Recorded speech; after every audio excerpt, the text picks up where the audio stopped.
இப்போ நம்ம ஸ்கிட்ட பார்க்கலாம், ஓகேவா? என்ஜாய் பண்ணலாம். எஸ். சே, படித்து முடிச்சு 2 வருஷம் ஆச்சு, இன்னும் ஒரு வேலை கிடைக்கல. நானும் போகாத கம்பெனியில், அப்ளை பண்ணாத வெப்சைட் இல்லை, ஒருத்தனும் வேலை தர மாட்டானுங்க. ஏய் வாங்கடா, என்னடா பண்ணுறீங்க? சும்மா தானே இருக்கோம். பாருங்கடா, நம்ம கூட படித்ததுங்களாம் ப்ளேஸ் ஆகி ஒர்க் போயிட்டு இருக்காங்க, நம்ம இன்னும் இப்படியே சுற்றிட்டு இருக்கோம். ரொம்ப பொறுக்கிக்கிட்டே இருந்தால் எங்கடா வேலை கிடைக்கும் மச்சான்? உங்களுக்கு ஒரு நல்ல செய்தி கொண்டு வந்திருக்கிறேன்டா. என்ன செய்திடா? இயேசு வீடு விற்கிறாராண்டா. என்னடா இவன் வீடு விற்கிறான் காடு விற்கிறான் இருக்கா? ஏய், இது ஏசு வீடு விற்கிறாருலடா, விடி விற்கிறாருடா. அதனால தான்டா உனக்கு இன்னும் வேலையே கிடைக்க மாட்டேங்குது. இயேசு வீடு விடுவிக்கிறார்ல இருந்து ஒரு ஷார்ட் ஃபிலிம் எடுக்கிறாங்கடா. சரிடா, சரி. நம்மளும் ஒண்ணுமே இல்லாம சும்மா இருக்கோம். நான் போய் ட்ரை பண்ணுவோம்டா. சரிடா, கண்டிப்பாக ட்ரை பண்ணலாம் மச்சான். கண்டிப்பாக மச்சான். சரிடா. ஏய் மச்சான், இது எனக்கு தெரிஞ்ச அட்ரஸ் தான்டா. போகலாம்டா. ஆனா நீ தான் அங்க போய் பேசணும். அங்கே போய் நீ தான்டா பேசணும். நாங்களும் யாரும் பேச மாட்டோம். எங்களுக்கெல்லாம் ஒன்றும் தெரியாது. சரிடா, பேசிடலாம்டா. அப்படியே அவர் தான் டேரக்டர்னு நினைக்கிறேன், எப்படியாச்சும் சான்ஸ் வாங்கிடணும்டா. ஐயா சொல்லுங்க. ஐயா, அது உங்கள் பேப்பர் தானேங்கய்யா? இது ஏன் பேப்பர் இல்லைம்மா, இது தினத்தந்தி நியூஸ் பேப்பர். ஐயாவுக்கு குசும்பு. ஐயா, நீங்கள் தான் இந்த ஷார்ட் ஃபிலிம் எடுக்கிறதா விளம்பரம் கொடுத்துருக்கீங்கல்ல, அதுதாங்க நாங்களாம் நடிக்க வந்திருக்கோம். நாங்களாம்மா? நீ மட்டும்தான் இருக்கிற? ஐயா,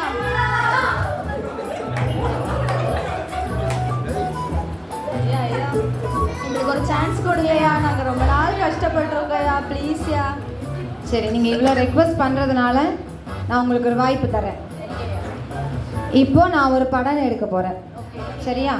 அந்த படத்தில் ஒரு அப்பா, ஒரு பையன், ஒரே ஒரு மனைவி. பையன் 10ஆம் கிளாஸில் ஃபெயிலு. கேட்ட அப்பாவுக்கு நெஞ்சு வலி. அதை சொல்கிறதுக்காக டாக்டர்கிட்ட போகிறாங்க. இதுதான் சீனு. இதை இப்போ நீங்கள் நடிச்சு காட்டுங்க. நீங்கள் நல்லா பண்ணிட்டீங்கன்னா நான் உங்களுக்கு வாய்ப்பு தர்றேன். Okay sir. நல்லா பண்ணியிருந்தா கிடைச்ச ஒரு சான்ஸ் யாரும் மிஸ் பண்ணிருக்கேன். நான் பையன் நடிக்கிறேன்.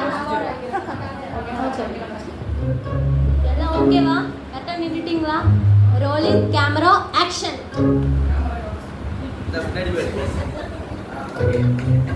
அடியே பங்கஜம், ஒரு கிளாஸ் டீ எடுத்துட்டு வாடி.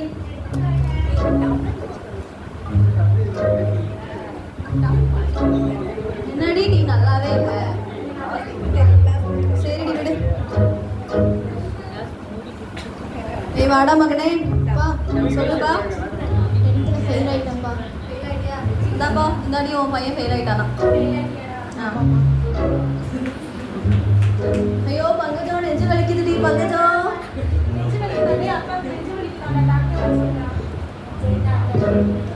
ஹலோ டாக்டர், அப்பா நெஞ்சு வலிக்கிறாங்க, கொஞ்சம் பார்க்குறீங்களா? டாக்டர், நெஞ்சு வலிக்குது டாக்டர். ஆமாம் டாக்டர். 10 நிமிஷம் செத்துருவாரா? செத்துருவேனாடி.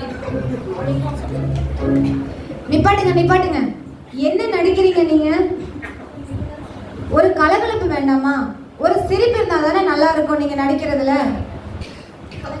சரி, இப்போ பாருங்க சார், பாருங்க சார். பாப்போம் நீங்க எப்படி கலகலப்பா நடிக்கிறீங்க. ஏய், நான் கலகலப்பு நடிக்க வேண்டாம், நல்லா பண்ணுவோம். ஓகே ஆயிடலாம். Camera rolling action.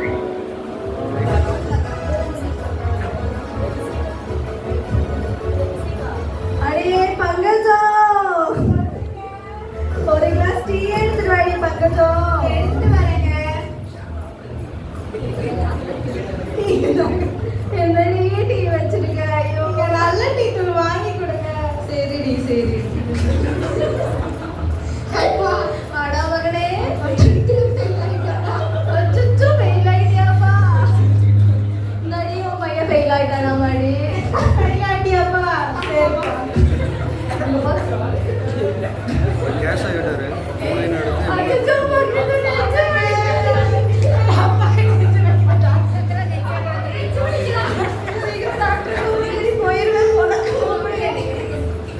டாக்டர், அப்பாவுக்கு நெஞ்சு வலிக்குதா டாக்டர்? கொஞ்சம் பாருங்க டாக்டர்.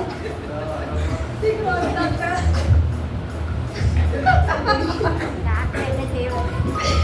நெஞ்சு வலிக்குதா? ஆமா டாக்டர், நெஞ்சு வலிக்குது டாக்டர். நெஞ்சு எங்க இருக்கு? இல்ல டாக்டர், மூச்சுக்குழல் எங்க இருக்கு? மூச்சுக்குழல் எங்கன்னே தெரியல டாக்டர்.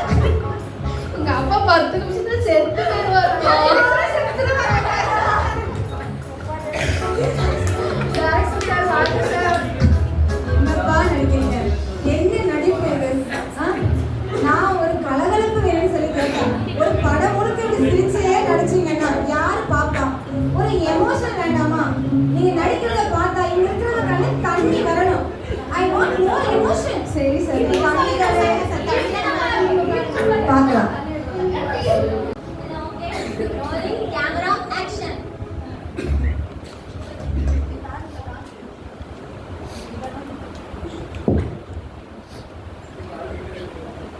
இல்லை இங்கே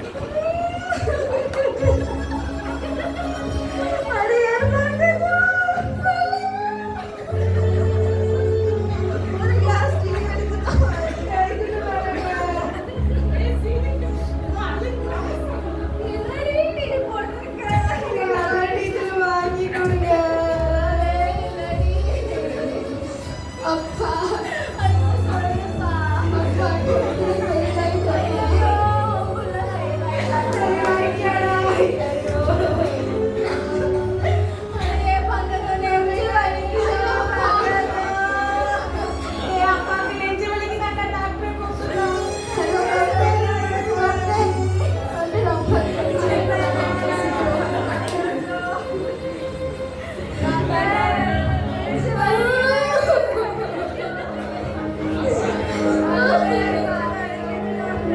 நெஞ்சு வலிக்குதாம்மா?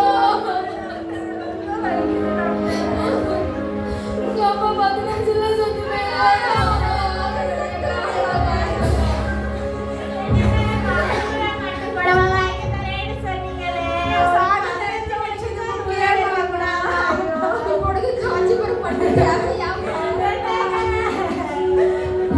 நிப்பாட்டுங்க நிப்பாட்டுங்க. நான் படமே எடுக்கலப்பா. எனக்கு படமே வேண்டாம். நான் ஒரு கலகலப்புன்னு கேட்டா ஒரு படம் முழுக்க கலகலப்பா சிரிச்சே நடிக்கிறீங்க. எமோஷன் வேணும் கேட்டா அழுதுகிட்டே நடிக்கிறீங்க. யாரு பாப்பா இத? ஒரு உப்பு, ஒரு காரம் இதெல்லாம் சேர்ந்தாதானே ஒரு சாம்பாரா ஆகும். ஒரே ஒரு சான்ஸ் கடைசியா ஒரே ஒரு சான்ஸ். அசிஸ்டன்ட் டைரக்டர், யார் இந்த பசங்க எல்லாம் உள்ள விட்டது? சார் நம்மளே பஞ்சம் பொழைக்கிற மாதிரி தான் இருக்கும், அவங்களும் அப்படிதான் இருக்கும். அதனாலதான் சார் நம்ம சரி, இப்போ அவங்க சொன்ன ஒரே காரணத்துக்காக நான் உங்களுக்கு இன்னும் ஃபைனலா ஒரே ஒரு வாய்ப்பு தரேன். Okay sir. இதுதான் நான் உங்களுக்கு கடைசியா தர வாய்ப்பு. பாப்போம் இதில் நீங்க எப்படி நடிக்கிறீங்கன்னு.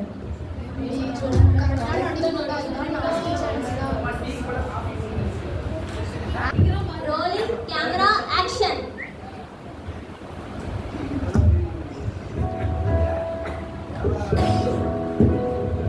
அடியே பங்கஜம், சொல்லுங்க மாமா. ஒரு கிளாஸ் டீ எடுத்துட்டு வாடி. எடுத்துட்டு வரேன் மாமா. டீ எப்படி ஒண்ணு மாதிரி ஸ்வீட்டா இருக்கு.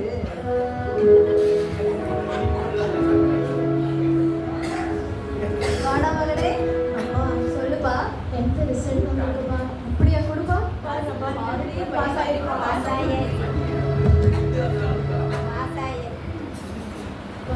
என்னடா இது? என்னடா இது? இவ்வளோ கஷ்டப்பட்டு உன்னை படிக்க வைக்கிறேன். காடுல மடையில வேலை செஞ்சதெல்லாம் நான் உன்னை வளைச்சு வந்தா இப்படி ஃபெயில் ஆயிட்டு வந்து நிற்கிறேன். எப்படிதான் ஊர்ல போய் தலை காட்டுறது? 4 பேர் நீ காரி துப்ப மாட்டாங்களாடா? ஏன் 10 வருஷம் எடுத்துட்டு இருக்கடா, ஒரு டைம் கூட நீ பாஸ் ஆக மாட்டியாடா? மூஞ்சி இப்படி வைக்காதடா. எத்தனை டைம் காலையில எழுந்து படி படின்னு உன்னை சொல்லியிருப்பேன். ஒரு நாளாச்சும் என் பேச்சை கேட்டிருப்பியாடா? எப்படா வெளியில போய் தலை காட்டுறது? கல்யாணம் ஆகிற வயசு வந்து உட்காந்து ஃபெயில் ஆகிட்டு வந்து உட்காந்துருக்க. பேசுடா. நான்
அது வந்து ஃபிலிம் முடிஞ்சு.